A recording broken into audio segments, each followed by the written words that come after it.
In this update, there are a lot of glitches, and a lot of game-breaking glitches, I must say. So, there's a glitch with the Hacker Tower, and restarting/reviving. So, if you were to upgrade the Hacker Tower to a level where it can dupe towers, such as this pursuit here, and all of a sudden you were to lose, you would then be able to restart the game, and then these towers that you've spawned in from the Hacker Tower would become permanent. Yes, there is a duplication glitch in Tower Defense Simulator.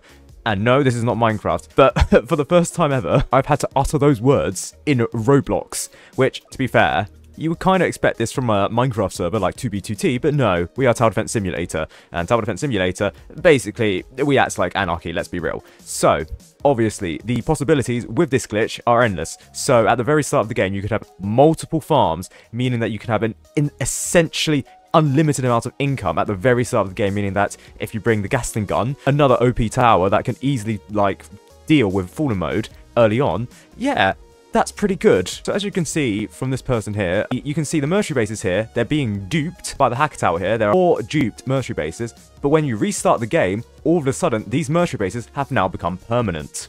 Now, this is likely a revive ticket, not restarting, but this is still very OP, given the fact that, firstly, you can exceed tower limits, as you can see here. The mercenary base is exceeded to 7 here, whereas the normal tower limit is 3. But also, you can see the amount of farms here. I don't think these are all his person's farms, but you could, if you were to duplicate your farms, and then you were to revive in the game, you could very easily see how this could become OP.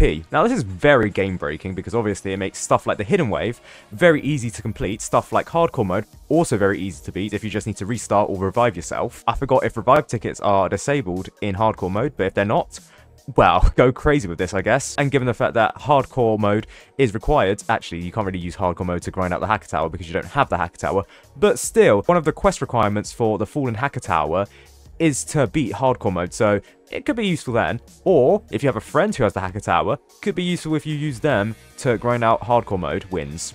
Revive tickets and being broken. Can you name a more familiar duo in Tower Defense Simulator? Now, another glitch is that the Hidden Wave is broken in Tower Defense Simulator.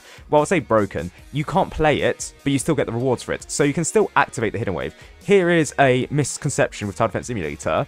You need to disable all of your skills to enable the Hidden Wave.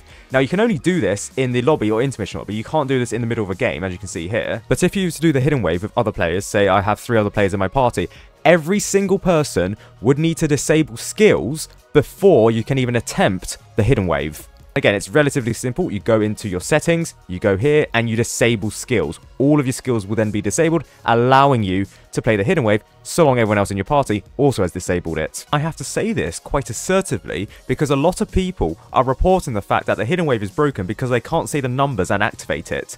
If you can't say the numbers, it's because you have skills enabled or someone else on your group has skills enabled, and every single person needs to disable their skills before you can play the Hidden Wave. However, this isn't the glitch about the Hidden Wave that I want to talk about. The glitch with the Hidden Wave is that if you triumph the Fallen mode while having the Hidden Wave activated, it doesn't actually trigger the Hidden Wave. So if wave 41 does not play, you're actually stuck on wave 40. However, what is the case is that you actually get the triumph rewards for the Hidden Wave. So as you can hear, if I type out all the numbers for the Hidden Wave, I get the glitchy effects, proving that the Hidden Wave is actually still working.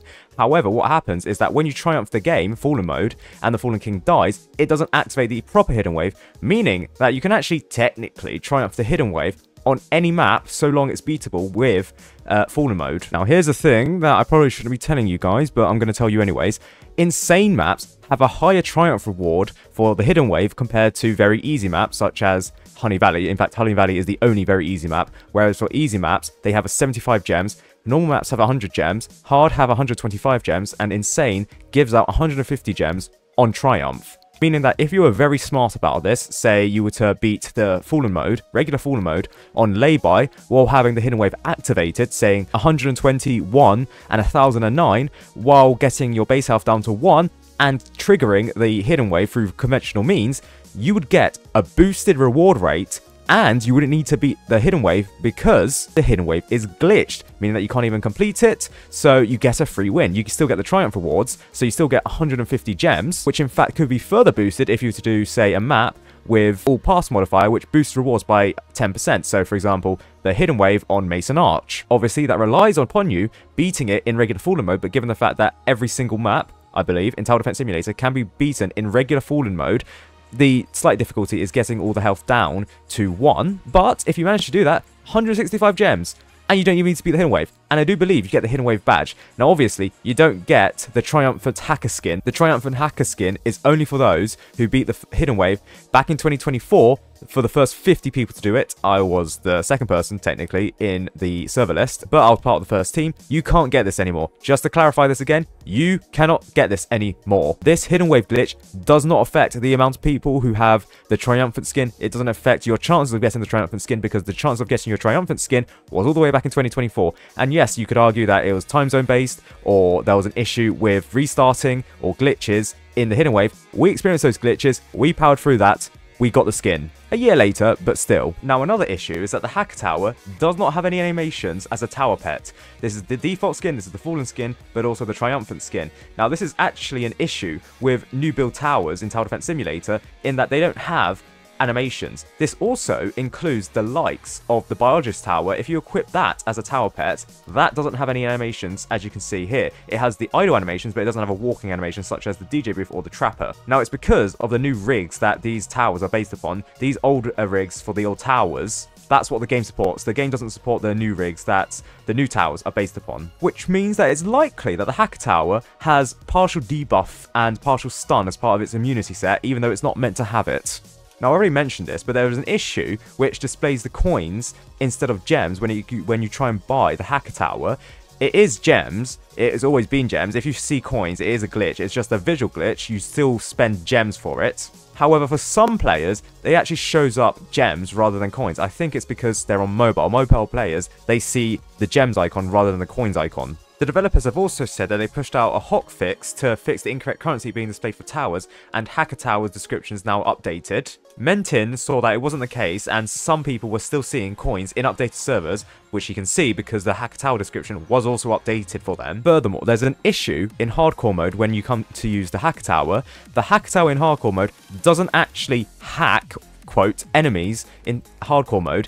They just remain in place with 0 health, and they don't attack or collide with other enemies dealing damage to them. Now, the Hacker Tower is a bit of an OP tower in hardcore mode, if it actually worked. I mean, it still does work, and you could argue it's still OP given the fact that it can duplicate towers, and if you use the duplication glitch, it can duplicate them further, but enemies cannot be hacked in hardcore mode. They stay in place with 0 health. There is also an issue if you use the Hacker Tower with flying detection on a flying enemy. Now, the Hacker Tower doesn't have flying detection by natural causes. You need to apply flying detection either by the UAV or the firework technician. But what this glitch is when the Hacker Tower defeats the flying enemy, as seen here, the flying enemy is hacked, as you can see there.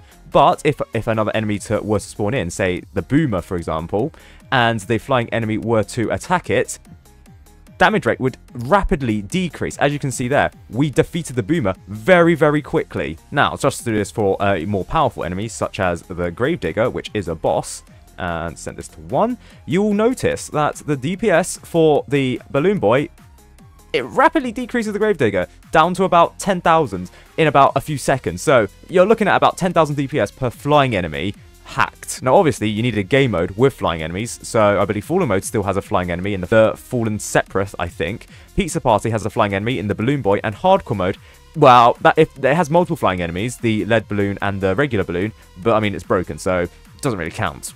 Furthermore, there was a change to the description of the Hacker Tower. In fact, this is the v1.67.1 change. The Hacker Tower's description used to be a mid-range AoE tower that's capable of sending back enemies, providing eco, and allowing players to create copies of towers. This was the description for the Hacker Tower in the events that we got. It's basically this, but slightly concatenated to say creates copies of towers rather than instantly clones your strongest towers. It doesn't actually instantly clone your strongest towers, so developers scammed us there.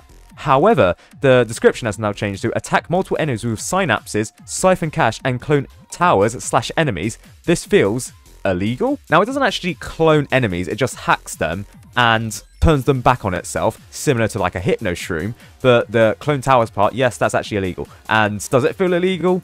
Maybe, slightly, but you are paying at least 65% of your cash at max level, and at most times 90%. So I mean, technically, you are paying taxes to do illegal stuff. So in the eyes of the IRS, which is the ultimate being in the world, what you're doing It's perfectly legal. Go right ahead and hack your towers.